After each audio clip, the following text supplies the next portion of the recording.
सुर्खियों में।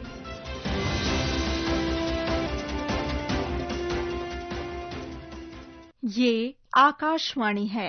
प्रस्तुत है कार्यक्रम सुर्खियों में। इसके अंतर्गत सुनिए बचत उत्सव पर प्रधानमंत्री के राष्ट्र के नाम संबोधन पर चर्चा। इसमें भाग ले रहे हैं केंद्रीय अप्रत्यक्ष कर एवं सीमा शुल्क बोर्ड मेरठ जोन के मुख्य आयुक्त संजय मंगल और राजनीतिक विश्लेषक केवी प्रसाद। कार्यक्रम का संचालन कर रहे हैं पत्रकार विशाल धैया।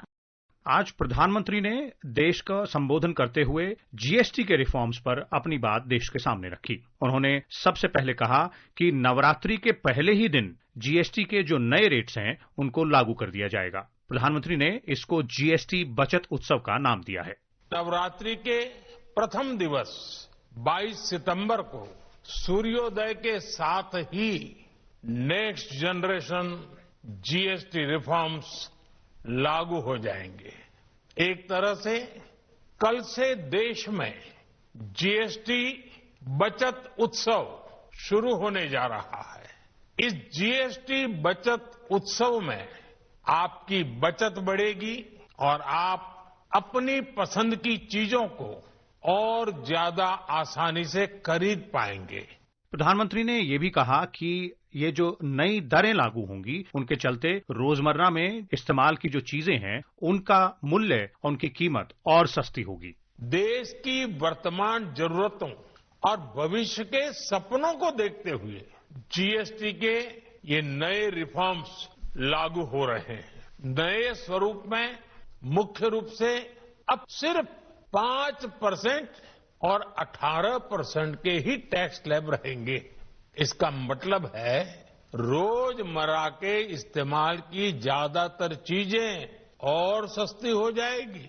जीएसटी के जो नए दरें लागू हो रही हैं उन पर और विस्तार से चर्चा के लिए और प्रधानमंत्री के संबोधन में जो बातें कही गई हैं उनको और बेहतर तरीके से समझने के लिए आज सुर्खियों में हमारे साथ दो खास मेहमान मौजूद हैं। संजय मंगल मुख्य आयुक्त हैं सीजीएसटी मेरठ जोन के और केवी प्रसाद वरिष्ठ पत्रकार भी हमारे साथ मौजूद हैं। स्वागत है आप दोनों का। धन्यवाद। संजय जी, सबसे पहले आपसे शुरुआत करना चाहूंगा और सबसे पहला सवाल जो उठता है वो ये कि प्रधानमंत्री ने सीधे तौर पर अपने भाषण में कहा है कि कल सुबह से यानी कि नवरात्रि के पहले दिन का जो सूर्योदय होगा उससे जीएसटी की जो नई दरें लागू होंगी उससे रोजमर्रा में इस्तेमाल होने वाली जो चीजें हैं उनकी दरों में सबसे ज्यादा कमी देखने को मिलेगी और उसका सीधा फायदा आम आदमी को मिलेगा। तो आप अगर विस्तार से बता पाएं कि ये फायदा कैसे मिल पाएगा आम आदमी को। विशाल जी, जैसे प्रधानमंत्री जी ने बताया अपने अभिभाषण में, जो जीएसटी की दरें हैं वो पहले 4 दरें हुआ करती थी, 5, 12, 18 और 28। वो अब जो जीएसटी 2.0 रिफॉर्म हुआ है उसमें ये दरें कम करके 2 कर दी गई हैं, 5% और 18%। 12% में जितने भी आइटम्स थे उनमें से 99% आइटम 5% की स्लैब में आ गए हैं। इसी तरह से जो 28% की स्लैब में जितने भी आइटम थे उनमें से 90% 18% की स्लैब में आ गए हैं। तो आप ये समझिए कि अगर इतना रेट कम हो गया है जीएसटी का तो वस्तुओं के दाम तो स्वाभाविक रूप से ही कम होंगे। और प्रधानमंत्री जी ने यही बात एम्फेसाइज करी है और ये उन्होंने बताया है कि जो ज्यादातर ये आइटम हैं जिन पर रेट कम हुए हैं और जो 5% की स्लैब में आए हैं वो रोजमर्रा में यूज होने वाले आइटम्स हैं या ऐसे आइटम्स हैं जो 18% की स्लैब में आए हैं जिनको हम एस्पायरेशनल गुड्स कहते हैं, जो आदमी खरीदना चाहता है पर ज्यादा प्राइस के कारण नहीं खरीद पा रहा था। जैसे बड़े टीवी हैं, कारें हैं, छोटी कारें हैं। तो इस तरह की जितनी भी वस्तुएं हैं जो महिलाएं यूज करती हैं, जो किसानों के यूज की चीजें हैं, जैसे उनके लिए जो ट्रैक्टर हैं वो सस्ते हो गए हैं और जो फर्टिलाइजर्स के आइटम हैं और इंसेक्टिसाइड्स हैं ये सब आइटम सस्ते हो गए हैं। तो इन सब से किसानों को, गरीब जनता को, आम आदमी को और औरतों को, महिलाओं को, युवाओं को, सबको बहुत बहुत फायदा पहुंचने वाला है। केवी प्रसाद जी, अगर जीएसटी की यात्रा की बात करें, लगभग 8 साल पहले इसे लागू किया गया था। 55 बैठकें जीएसटी काउंसिल की हुई और उन 55 बैठकों में कई बार कई दरों में बदलाव भी किया गया, कई और तरह के बदलाव भी किए गए नियमावली में और उसकी इम्प्लीमेंटेशन की प्रोसेस में भी। लेकिन 56वीं बैठक में जो ये फैसला लिया गया दरों में बदलाव करने का, जैसे कि संजय मंगल जी भी बता रहे थे, उसे एक ऐतिहासिक बदलाव बताया जा रहा है। तो आपको लगता है कि अब यहां से आगे जीएसटी जो कानून है उसकी राह भी आसान होगी और उसका असर जो आम जनता और मैन्युफैक्चरर्स और इंडस्ट्री पर जो पड़ता है, यानी कि उन्हें जो टैक्स देना पड़ता है, उनके लिए भी राह आसान रहेगी? किया? जैसे आपने कहा 8 साल पहले जब ये लागू किया गया था, तब से लेकर काफी कुछ कठिनाइयां लोगों ने इंडस्ट्री की तरफ से, जो एमएसएमई इंडस्ट्रीज हैं और तमाम सारी चीजों के साथ ये बात रही थी कि लोगों को परेशानी आ रही थी, लेकिन सरकार संवेदनशील थी और समझती रही थी कि बार बारी की जो लोगों को समस्या आ रही है उसका निदान कैसे करें।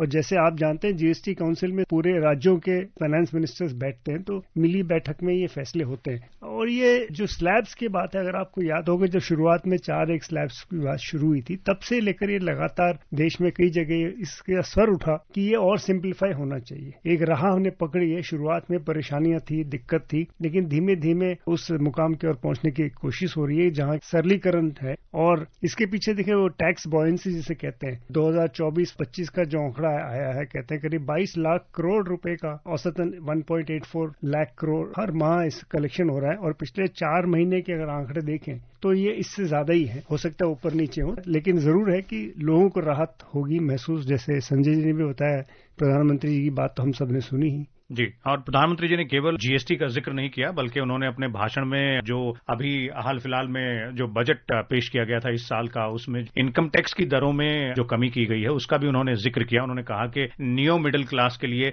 इससे बड़ी राहत की बात क्या हो सकती है। आइए सुनते हैं।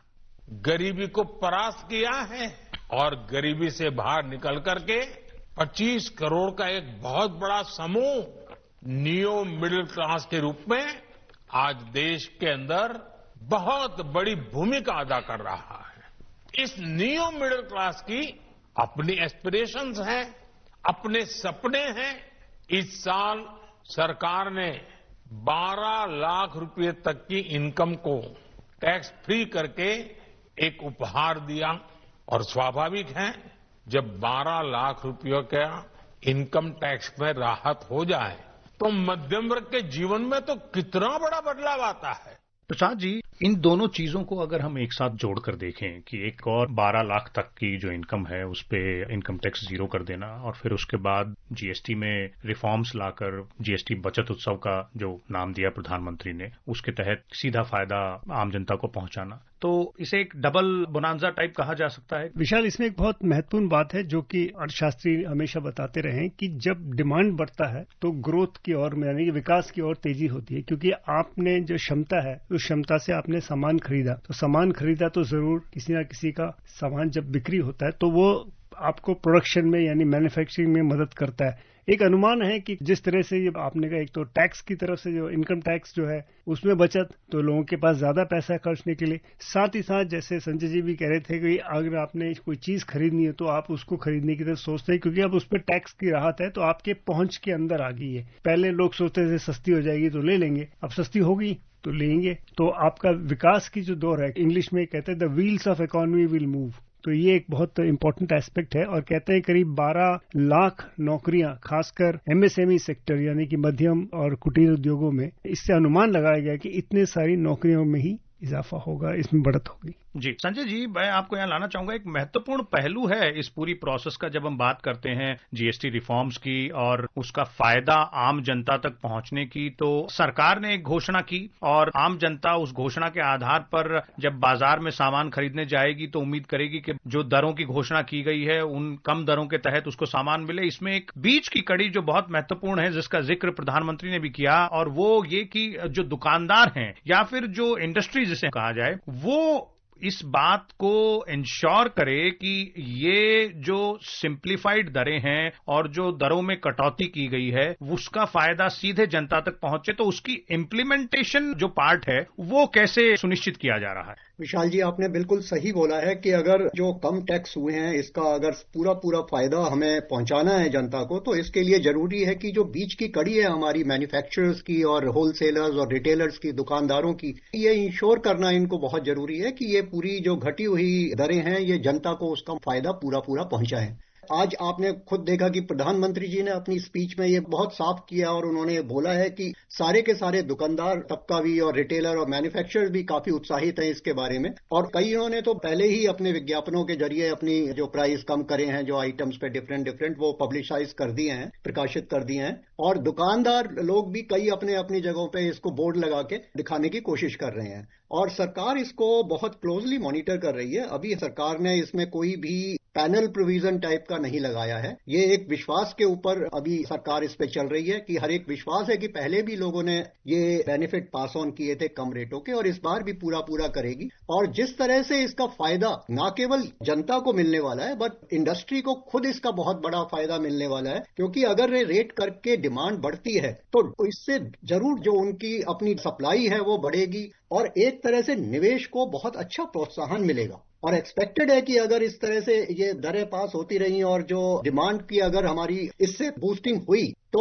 उससे हमारा जो जीडीपी रेट है वो हो सकता है तकरीबन 0.5% का एक बहुत बड़ा उसको पॉजिटिव मोमेंटम मिले और हमारे देश को पूरे को फायदा होगा। तो सरकार हर स्तर पर इसको मॉनिटर कर रही है, सभी मंत्रालय इसको अपने अपने सेक्टर्स को देख रहे हैं। सीबीआईसी ने अपने central board of indirect taxes and customs ने अपनी सभी फील्ड फॉर्मेशंस को ये रिस्पॉन्सिबिलिटी दी है कि वो प्री जीएसटी और पोस्ट जीएसटी दरों को जो मेन डेली यूज में होने वाले और मुख्य आइटम है उन सबको क्लोजली मॉनिटर करेंगे और आगे सरकार को अगर जरूरत पड़ी तो जो बीच में अगर इंटरवीन करना होगा, जो कदम लेने होंगे तो जरूर लिए जाएंगे। जी बिल्कुल। प्रसाद जी, आपको लगता है कि ये एक बहुत महत्वपूर्ण कड़ी है और जो इम्प्लीमेंटेशन की प्रक्रिया है उस पे कड़ी नजर, पैनी नजर रखनी होगी सरकारी तंत्र को? जी बिल्कुल रखनी पड़ेगी, क्योंकि सरकार का जो मूल भावना थी कि ये सीधा से जनता को फायदा पहुंचे और अगर मैन्युफैक्चर ये पहुंचाए ना तो जो सरकार के कदम है जो उसको कार्यान्वयन करने में जो समस्या आएगी उसमें बाधा उत्पन्न होगी। और जैसे संजय जी कह रहे हैं कि पूरे देश में सीबीआईसी को कहा गया है कि उनके जितने भी फील्ड ऑफिसर्स हैं कि इस पे नजर रखें।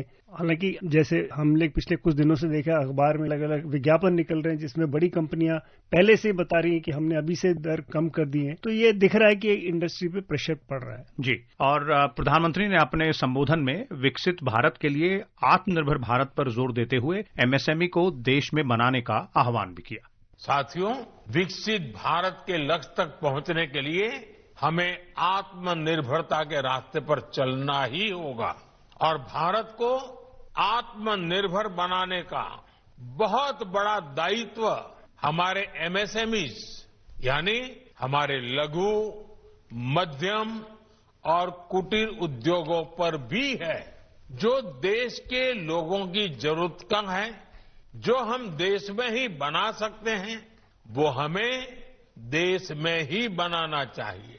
मेड इन इंडिया पर जोर देते हुए प्रधानमंत्री ने यह भी कहा कि देश की समृद्धि के लिए स्वदेशी की शक्ति जरूरी है। साथियों, देश की स्वतंत्रता को जैसे स्वदेशी के मंत्र से ताकत मिली, वैसे ही देश की समृद्धि को भी स्वदेशी के मंत्र से ही शक्ति मिलेगी। आज जाने अनजाने हमारी रोजमर्रा की जिंदगी में बहुत सी विदेशी चीजें जुड़ गई है, हमें पता तक नहीं है। हमें इनसे भी मुक्ति पानी होगी। हम वो सामान खरीदें जो मेड इन इंडिया हो, जिसमें हमारे देश के नौजवानों की मेहनत लगी हो। हमें हर घर को स्वदेशी का प्रतीक बनाना है। प्रसाद जी, इस वक्त दुनिया में जो खींचतान चल रही है और ट्रम्प टैरिफ्स की बात करें या और भी अगर इकोनॉमिक सिचुएशन की बात करें, उस कॉन्टेक्स्ट में अगर देखा जाए तो प्रधानमंत्री जी ने ये जो दो बातें कही हैं, खासतौर पे मेड इन इंडिया और स्वदेशी की शक्ति जरूरी है, आपको क्या लगता है कि कितना जरूरी है एमएसएमई के लिए अब और 4 कदम बढ़ के आगे आना? एमएसएमई बिल्कुल तैयार है क्योंकि समस्या रहेगी, लेकिन सवाल है कि जब मार्केट में आपका सामान उतरेगा और लोग इसके खरीदार होंगे तो जाहिर सी बात बिल्कुल साफ है कि लोग और बनाएंगे। जैसे सप्लाई चेन बढ़ेगा, डिमांड होगी तो सप्लाई होगी, तो एक पूरी जो साइकिल है वो पूरी होगी। यानी कि सरकार ने अपना काम कर दिया, सरकार ने एक ग्राउंड तैयार कर दिया। बहुत बहुत धन्यवाद आपका केवी प्रसाद जी और संजय जी हमसे जुड़ने के लिए। अभी आप सुन रहे थे बचत उत्सव पर प्रधानमंत्री के राष्ट्र के नाम संबोधन पर चर्चा। इसमें भाग ले रहे थे केंद्रीय अप्रत्यक्ष कर एवं सीमा शुल्क बोर्ड मेरठ जोन के मुख्य आयुक्त संजय मंगल और राजनीतिक विश्लेषक केवी प्रसाद। कार्यक्रम का संचालन कर रहे थे पत्रकार विशाल धैया। यह कार्यक्रम आकाशवाणी के समाचार सेवा प्रभाग द्वारा प्रस्तुत किया गया। इसे आप हमारे mobile app news on AIR और YouTube channel news on AIR official पर भी सुन सकते हैं। सुर्खियों में